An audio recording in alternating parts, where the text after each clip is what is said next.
Bonsoir Florent Rodeau. Bonsoir Vanessa, vous allez bien? Très bien, et vous-même? Très bien, merci. Alors on va commencer par du football et le mondial des clubs, le Real Madrid qui connaît désormais son adversaire en finale. Et cet adversaire, ce sera San Lorenzo. Les Argentins se sont imposés dans la douleur face à la révélation de ce mondial des clubs.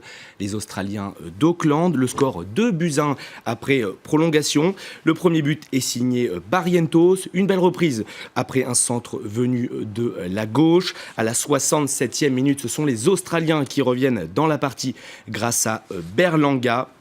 Après, ce sera une énorme occasion pour les Argentins, mais ce sera le poteau, malheureusement, qui repousse l'occasion. Prolongation, donc, et c'est Matos qui libère les derniers vainqueurs de la Copa Libertadores. Une frappe du gauche, là aussi.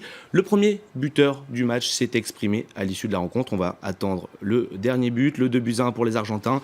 Pablo Barrientos, il s'est donc exprimé. On va l'écouter tout de suite.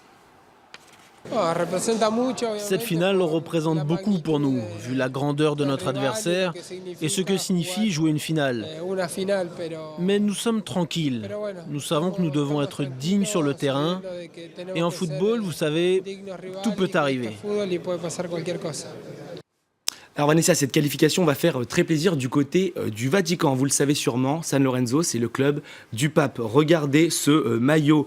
Le club lui rend bien donc ce supporter, évidemment, le plus grand supporter du club, donc maillot avec son effigie. Le pape qui a même reçu le club après sa victoire en Copa Libertadores. Voilà, le football et l'Argentine, ça ne fait qu'un, vous le savez. Coupe de la Ligue à présent avec les affiches des quarts de finale que l'on connaît désormais. Voilà, et le choc de ces quarts de finale, ce sera Saint-Etienne, Paris, Saint-Germain. Des Parisiens qui se sont fait peur hier sur la pelouse d'Ajaccio. Le score 3-1, et ce sont les Corses qui ont ouvert le score par Cavalli. Cavani lui a répondu. Aurier et Baebek ont marqué dans les 10 dernières minutes du match.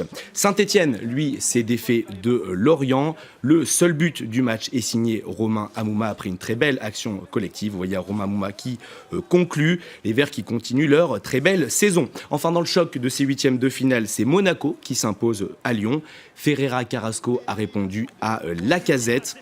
Et c'est au jeu des tirs au but que les Monégasques s'imposent et ils peuvent remercier leur gardien Stekelenburg. Le tableau, vous allez le voir à l'image. Bastia-Rennes, Monaco-Guingamp pour un duel entre Européens, Lille-Nantes et donc Saint-Etienne-Paris-Saint-Germain. Allez, on va partir maintenant dans les montagnes, les stations de sport d'hiver qui sont ouvertes depuis un certain temps, mais il n'y a pas beaucoup de neige. Voilà, c'est pas la bonne nouvelle. Voilà, le manque de neige qui inquiète les spécialistes du secteur.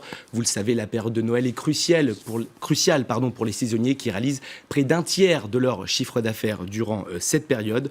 Dans la station d'Ax-les-Thermes, par exemple, seule la moitié des pistes sont ouvertes. Regardez ce reportage de nos confrères de France 2, Hélène Vergne et David Bress.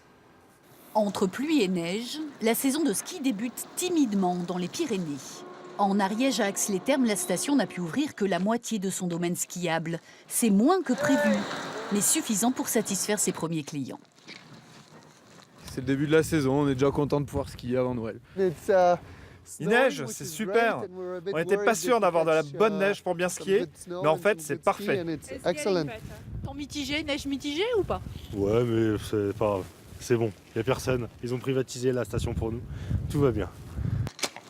Seul sur les pistes, pour ces accros de la montagne, peu importe la météo, l'essentiel était de rechausser enfin les skis. Mais la douceur exceptionnelle des températures inquiète les professionnels.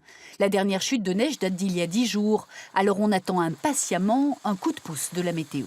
Un gros coup de blanc ou alors un grand coup de froid. On a la capacité avec les enneigeurs sur une station de ski d'améliorer la skiabilité, d'améliorer le nombre de pistes que l'on propose. Donc le froid ou la neige, dès qu'elle se décide, il n'y a aucun problème. En station, la saison dure 4 mois. Les vacances de Noël représentent un tiers du chiffre d'affaires des commerçants. Pas encore d'annulation de réservation, mais tous les jours ici, il faut rassurer les clients. On sait très bien qu'il y a des années où ça démarre très très tôt, il y a des années où ça démarre pour Noël, voire pour le premier de l'an. Donc on espère que d'ici là, ça va tomber, que ça va se mettre au froid. Comme prévu, les familles sont attendues ce samedi avec en bonus le retour du soleil. Plutôt agréable pour un début de vacances, mais problématique si la douceur venait à persister.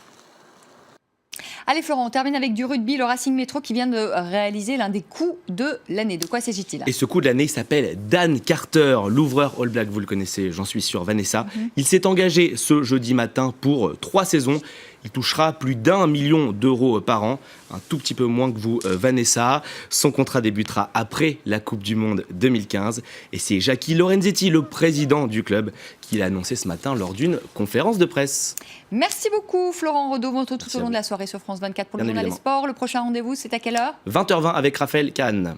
20h20, heure de Paris. Merci beaucoup Florent.